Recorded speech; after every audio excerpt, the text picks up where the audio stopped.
नाज़रीन ठठो सेहत खाते समेत ज़िले इंतज़ामिया जी बेहिसी फोत थियल बुढ़ड़ी औरत जे लाश लाइ एम्बुलेंस बि न ॾिनी वई आहे। अहम ख़बर अवां ते पहुचाऊं पिया, अवांखे अपडेट कयूं पिया। ठटे मां अवां ते ख़बर पहुचाऊं पिया जिथे ज़िले इंतज़ामिया जी बेहिसी साम्हूं आई आहे।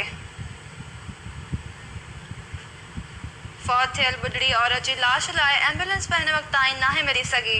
अहम ख़बर बाबति नाज़रीन अवांखे ठठे मां अपडेट करायूं जिते ठठे ज़िले इंतज़ामिया जी बेहिसी साम्हूं आई आहे। फौत थी वियल बुढ़ड़ी औरत जे लाश खणण लाइ एम्बुलेंस बि न ॾिनी वई आहे। अफ़सोसनाक ख़बर आहे। नाज़रीन अवां सां ठठो मां शेयर करे रहिया आहियूं।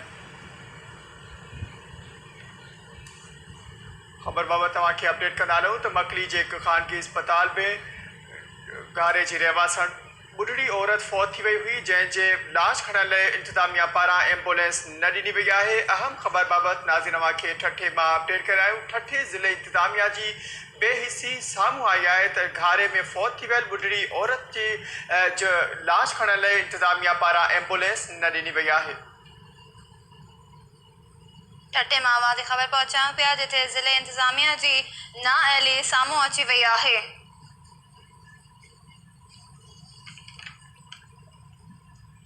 अहम ख़बर बाबति तव्हांखे अपडेट करे आहियूं। ठठे मां जिते ठठे ज़िले इंतज़ामिया जी बेहिसी साम्हूं आई आहे जंहिंमां औरत जो लाश खणण लाइ एम्बुलेंस बि न ॾिनी वई आहे। इन हवाले सां असांखे वीडियो लिंक ते जॉइन कयो आहे। ठटे मां KTN न्यूज़ जे रिपोर्टर महबूब ब्रोही जी। महबूब ब्रोही अपडेट कजो। ठटे जे ज़िले इंतज़ामिया ऐं ख़ासि तौर ते सिहत खाते जी जेका आहे बेहिसी जो वॾो आलम आहे। बेहिसी ऐं नाली ऐं कोताई साम्हूं आई आहे। इंता थी आहे जो घारे जे लॻ ॻोठ अब्दुल गफ़ूर शेख जी रहवासण बुढ़ड़ी औरत जंहिंखे मकली ते हिकु ख़ानगी अस्पताल पहुचायो वियो हो जंहिंजे वारसनि जो चवणु आहे त बरसाति खां पोइ हुनजे ॻोठ में पाणी बीठल आहे ऐं हुनजे करे हू मुसलसल बीमार रहंदी हुई। हुनखे मकली ते हिकु ख़ानगी अस्पताल पहुचायो वियो जिते हूअ फौत थी वई।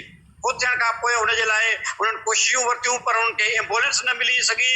2 कलाकनि ताईं इंतज़ार खां पोइ उन्हनि घारे मां पंहिंजे हिकु वारस सां राब्तो करे माइट सां राब्तो करे सूफ़न जंहिंजी घरवारी जेका आहे बुढ़ड़ी औरत जन्नत शेख उहा फौत थी वई ऐं उनजो घर वारे मुड़ुस सूफ़न ऐं ॿियनि वारसनि जेके हुन सां 2 औरतूं हुयूं उन्हनि घारे खां घुरायल जेका चिंची रक्षा आहे उन में लाश खणाए घारे रवाना थिया। पर उन मौक़े ते मीडिया जी जॾहिं टीमूं साफ़ियुनि जूं टीमूं उते पहुतियूं ऐं जेके शहरी गॾु थिया उन्हनि काफ़ी कोशिशनि खां पोइ उन्हनि खे उते रोके वरितो ऐं थोरी देरि अॻु ईदी एम्बुलेंस घुराई वई। ईदी इंतज़ामिया सां राब्तो कयो वियो जंहिंखां पोइ ईदी एम्बुलेंस उते पहुती ऐं ईदी एम्बुलेंस ज़रिए उहा लाश जेका आहे बुढ़ड़ी औरत जो उन जेका चिंची रक्षा में चाढ़े रवानो कयो वियो हो। उनखे रोके मकली ते जेका बाईपास वटि रोके उनखे ईदी जे एम्बुलेंस में चाढ़े रवानो कयो वियो। पर बेहिसी ऐं नाली जो इहो आलम आहे ऐं लापरवाही जो इहो आलम आहे जो मकली ज़िले हेडक्वार्टर आहे जिते ज़िले इंतज़ामिया जूं जिते ऑफिसूं आहिनि सिहत खाते जूं ऑफिसूं आहिनि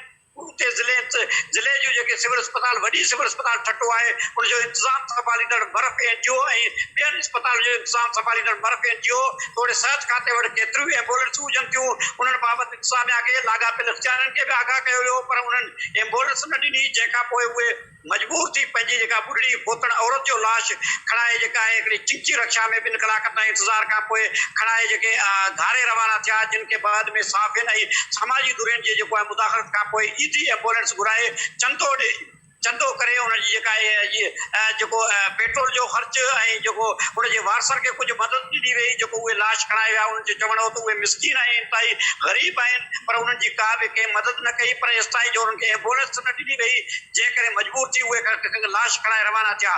पर उन्हनि खे टीन यूसा ख़ुशूसी ॻाल्हि कई उनजे जेको मुड़ुस आहे फोतण औरत जन्नत जो मुड़ुस सूफ़न उनजो चवणो हो त घारे जे अस्पताल में बि उहे इलाज कराइण लाइ विया ऐं उनखां अलावा हिन वक़्तु बरसाति जी सूरत आहे बरसाति जूं जिते तबाहकारियूं आहिनि सिहत खाते जी दावा आहे त टीमूं मारी वयूं आहिनि पर सदन ॻोठ में का बि टीम न पहुती आहे।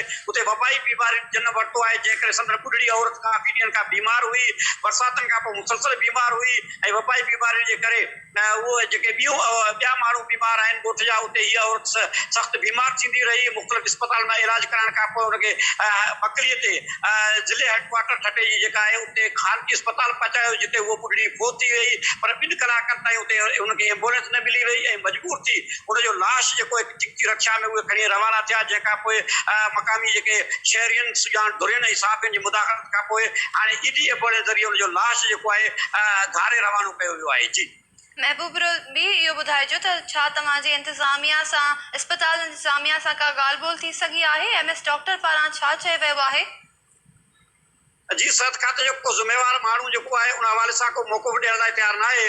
मरफ़ी NGO जो जेको इंचार्ज आहे आदम बल्क उन सां राब्ते करण जी कोशिशि कई वई, उन फ़ोन अटेंड न आहे कयो। DHO ठटे हनीफ़ मेमन सां राब्तो कयो, उनजो चवणु आहे त खेनि कंहिं बि आगाह न कयो हुयो, उनजे वारसनि खेनि अप्रोच न कयो हो। जेकॾहिं खेनि अप्रोच कंदा त उनखे एम्बुलेंस ॾिनो वञे हा। पर मकली जे ज़िले हेडक्वार्टर ते आहे सुञाण धुरू जेके मुख़्तलिफ़ उते गॾु थी हुयूं, शहरी गॾु थिया हुआ।